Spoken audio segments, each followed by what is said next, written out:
Here are my top 3 breakout players you must target this year in fantasy football.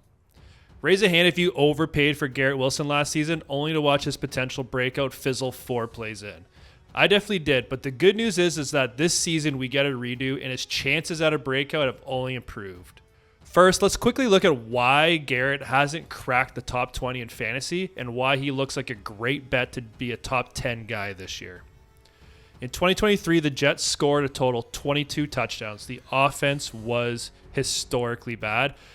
11 of those 22 were passing. That's right, only 11 passing touchdowns last year. In Aaron Rodgers' final year in Green Bay, which was considered a down year for him, he had 26 passing touchdowns. And the 2 years prior, he had 37 and 48. Aaron Rodgers loves throwing to a guy he can trust, and Davante Adams had 18 and 11 touchdowns in those years.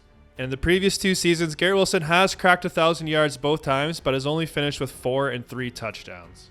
Wilson's lack of production has nothing to do with his talent or effort. It's the circumstances around him, and this year it looks like everything will align for him.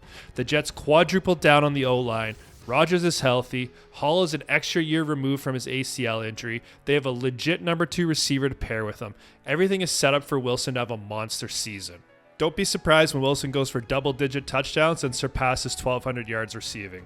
Dalton Kincaid was just outside the top 10 fantasy tight ends in his rookie year, but his role grew as the season went on and targets and production increased. With the departure of Diggs and Davis, there's a void of 1,929 yards and 15 touchdowns to spread around if the Bills were to duplicate their offensive output.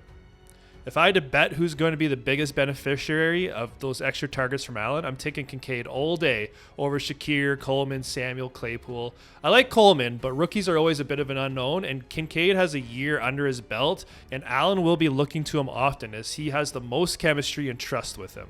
Jameson Williams is a hot name this year, and it's legit. Detroit did not add a wide receiver of significance this offseason, indicating they are ready to ride with Williams.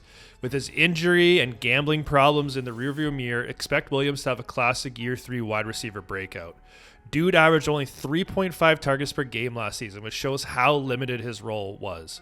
Coming into this year, he has an opportunity to operate alongside St. Brown consistently, and I expect the volume of touches to increase.